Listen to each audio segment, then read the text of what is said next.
Halo semuanya, selamat datang. Di pembahasan kali ini, kita akan coba bedah bareng-bareng surah Al-Falaq.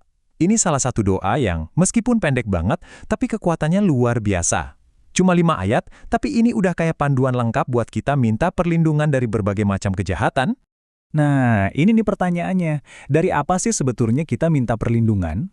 Dan pertanyaan ini ya langsung nancep ke intinya surah Al-Falaq, gimana caranya kita membangun perisai spiritual.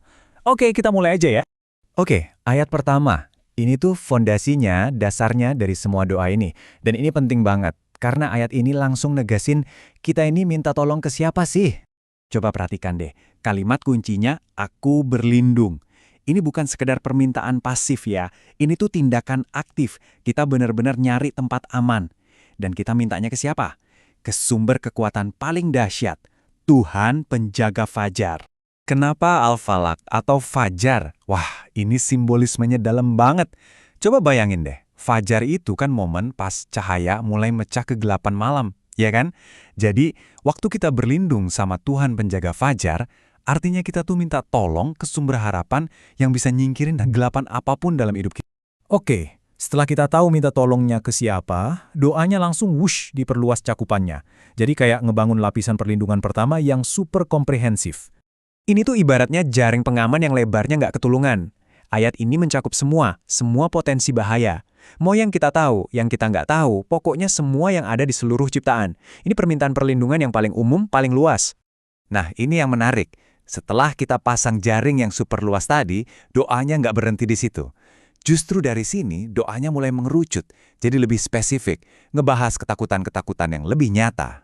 Dan kejahatan spesifik pertama yang dibahas, ini sesuatu yang kita semua pasti pernah rasain. Sesuatu yang purba banget. Rasa takut kita sama gelap. Tapi ini bukan cuma soal gelap-gelapan lampu mati ya. Ini juga soal kegelapan metaforis. Rasa takut, nggak pasti, bahaya yang ngumpet, pokoknya semua hal yang bikin kita cemas pas kita nggak bisa lihat apa yang ada di depan. Coba deh bayangin kegelapan karena ragu atau masa depan yang nggak jelas. Nah, di saat-saat kayak gitu kan kewaspadaan kita turun dan rasa cemas bisa merajalela. Dan kata ghosik yang dipakai di sini tuh keren banget.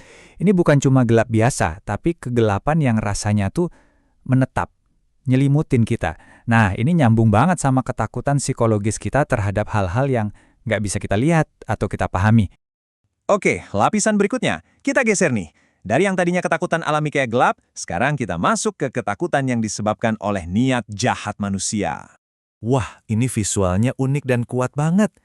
Ayat ini secara spesifik nunjuk ke praktik sihir atau ilmu hitam, di mana ada niat jahat yang sengaja dikirim secara diam-diam ke seseorang. Istilah Arabnya kan an-naffathati fil uqad, yang artinya para peniup pada simpul-simpul. Nah, ini tuh metafora yang pas banget buat ngegambarin ancaman tersembunyi, di mana ada orang yang secara aktif sengaja berusaha nyelakain orang lain dari belakang. Prosesnya bisa kita bayangin gini deh. Pertama, membuat simpul. Ini kayak ngebikin rencana jahat yang diam-diam. Terus, meniupkan niat. Ini pas energi negatifnya dikirim. Tujuannya jelas, buat nyiptain kerugian. Kalau di zaman sekarang, ini tuh bisa aja bentuknya gosip yang sengaja disebar buat ngerusak reputasi atau sabotase halus di kantor. Nah, doa ini minta perlindungan dari seluruh proses kejahatan tersembunyi kayak gini. Dan sekarang doanya mengerucut lagi ke level yang paling dalam, paling personal. Dan jujur aja, paling sering kita rasain kejahatan yang lahir dari hati manusia itu sendiri. Ayat terakhir ini to the point banget. Langsung nembak ke salah satu emosi manusia yang paling destruktif, rasa dengki atau iri hati. Sebuah kejahatan yang bisa bikin kerugian besar, baik mental maupun fisik.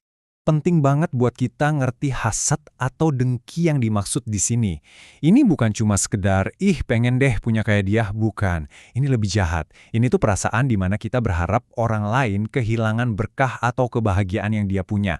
Apalagi di zaman media sosial sekarang ya, di mana hidup orang kelihatannya sempurna banget, perasaan kayak gini bisa jadi racun yang bahaya banget. Jadi kalau kita tarik mundur dan lihat lagi, keren banget kan? Ada alur cerita yang indah di dalam doa ini. Bergerak dari yang paling luas, kosmik, sampai ke yang paling intim ke dalam hati manusia. Benar-benar ngebentuk perisai perlindungan yang lengkap. Jadi, kita rangkum ya, ada 4 lingkaran perlindungan di sini. Pertama, dari kejahatan semua ciptaan, ini yang paling umum. Kedua, dari kejahatan kegelapan, ini dari luar dan alami. Ketiga, kejahatan sihir. dari luar tapi disengaja. Dan keempat, yang paling dalam, kejahatan rasa dengki, dari dalam diri dan sifatnya personal. Lengkap banget. Nah, sebagai penutup, ada satu pertanyaan buat kita renungkan bareng-bareng. Kalau doa ini adalah sebuah perisai, dan kita udah tahu apa aja yang bisa dilindungi, pertanyaannya buat kita sekarang adalah, di dalam hidup kita masing-masing, apa sih hal yang paling berharga yang paling pengen kita jaga? Coba deh dipikirin, ini bisa jadi bahan renungan buat kita bawa pulang.